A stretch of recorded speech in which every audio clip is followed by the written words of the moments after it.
자영업자 연말 한숨이다. 정말 장사 안 되네요. 그 단서는요, 이 사진을 보면 그냥 쉽게 이해가 될 것 같습니다. 이 사진은요, 서울 청계천 일대 식당가를 찍은 사진인데요. 이게 점심시간입니다. 12시 반쯤이에요. 사람이 없어요. 사람이 없어요. 아니, 점심시간에도 이렇게 사람이 없는 식당가가 있다니 이게 충격적이다. 이렇게 생각할 수가 있겠죠. 아니, 청계천 일대를 한번 생각해 보시자고요. 서울 청계천 일대가. 전부 사무실입니다. 전부 사무실. 전부 사무실인데 안 나온다는 이야기잖아요. 안 나온다는 이야기예요. 이 정도면 말입니다. 지금 소비가 진짜 많이 죽었다. 이렇게 이야기할 수가 있습니다. 여러분 충격적이지 않으세요?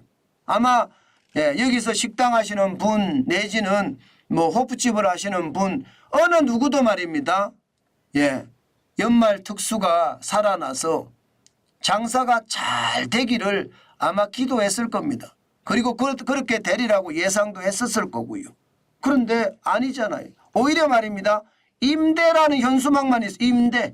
임대라는 현수막이 있어요. 아니, 장사가 안 되니까 12월 연말도 필요 없다. 나는 문 닫을래. 이렇게 이야기한다는 이야기가 안 되겠습니까? 실제로 청계천 주변의 이야기를 들어보면요.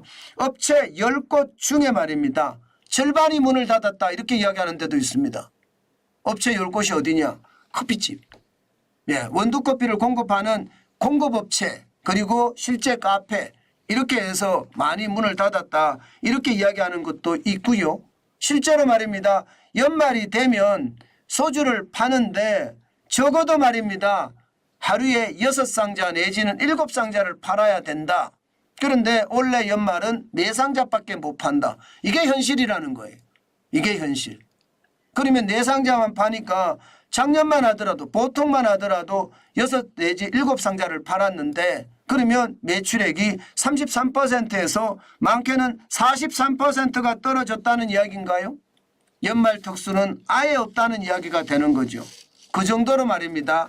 상황이 열악해졌다 이렇게 보는 거고요. 이것은 애초에 이미 여러분하고 저하고는 예견했던 상황입니다. 아무래도 소비자 물가가 워낙 올라가니까 작년 7월에 6.3% 올라간 데다가 올 11월에 3.3%까지 쌓여서 올라갔습니다. 물가 때문에 돈 쓰기가 굉장히 어렵습니다. 게다가 생활에 직접적으로 영향을 미치는 신선식품에 대한 가격 지수도 작년 같은 기간에 비하면 12.7%가 올라갔거든요. 전기, 가스, 수도는 또 어떻습니까? 물가는 굉장히 많이 올라갔습니다. 9.6% 올라갔거든요. 전기, 가스, 수도만. 그러면 여러분 전기, 가스, 수도 요금 올라갔지. 금리 올라갔지.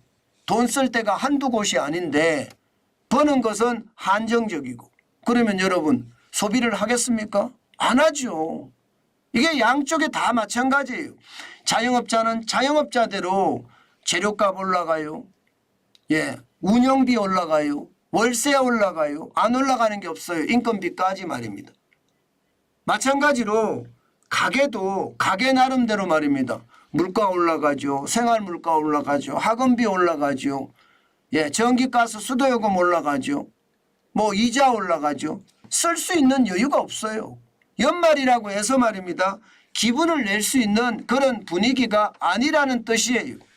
오히려 연말이 없었으면 좋겠다 이렇게 이야기하는 사람들까지 있을 정도면 그만큼 충격이 될 수밖에 없다는 겁니다. 자, 이렇게 되면 자영업자들의 고통은 어떻게 될까요? 지금 보시는 것처럼 자영업자들의 고통은 작년 연말에도 대목이 없다 하면서 말입니다. 빚을 내서 썼거든요. 올해 연말에도 마찬가지가 될 가능성 굉장히 높습니다. 지금 보시면 작년 연말에 2022년 연말 보세요. 2022년 연말에 다중채무자가 172만 4천 명이었습니다. 172만 4천 명. 적지 않았죠? 엄청났죠? 이 다중채무자가 빌린 돈이 700조 6천억 원이었습니다. 엄청납니다. 이 정도면 뭐 장난이 아니라고 이야기할 정도로 많이 늘어난 것도 사실입니다. 그런데 2023년 2분기 말 현재거든요. 이게 더 늘어나요. 177만 8천 명으로 다중채무자 더 늘어나고 있고요. 여기에 금액도 743조 9천억까지 늘어났습니다. 여러분 다중채무자라는 게 은행 한 곳, 두 곳, 세 곳에서 세 곳 이상에서 빌린 사람들을 다중채무자라고 하는데 이게 이렇게까지 늘어나면 여러분 결국 자영업자들 한숨을 쉴 수밖에 없습니다. 연말 대목이 없으면 연초 대목도 없거든요. 그러면 바로 구정 대목으로 넘어가는데 이게 구정까지 그나마 나아졌으면 좋겠다 이렇게 이야기하는 사람들이 있을 정도니까 지금 현재는 어렵다 이렇게 봅니다. 사실 자영업자 다중채무자 연체 대출 규모를 보면 말입니다. 연체가 아니라 대출 규모를 보면 4년 새에 65.8%가 늘었습니다.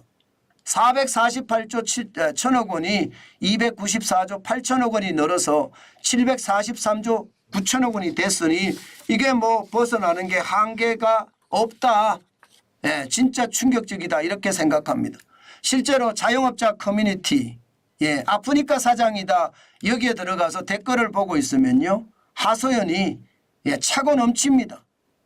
가게 문을 열었는데 사실상 손님이 없어 개시를 못했다는 글이 지난달 30일에도 올라왔고요. 대출 부담이 크다며 개인 회생이나 파상을 신청하는 방법을 문의하는 자영업자도 늘어나고 있다는 것. 이것을 보면 결국 지금 현장 경제는 최악이 된다는 이야기예요. 저는 국가 지도자들이 말입니다. 이런 걸 해야 된다고 생각해요. 이런 거. 어디가 어려운지 그 어려움을 알아서 적재적소에 필요한 조치를 취해주는 정책. 저는 그게 필요하다고 생각합니다. 모두가 자기 권력을 갖기 위해서 싸우기보다는요. 대한민국에서 취약계층이 어디인지 누가 어려워하는지 거기에 필요한 정책을 만들어서 입안을 하는 그런 진정한 국가 지도자가 나왔으면 좋겠습니다. 요즘은 지도자 같은 지도자가 없어요.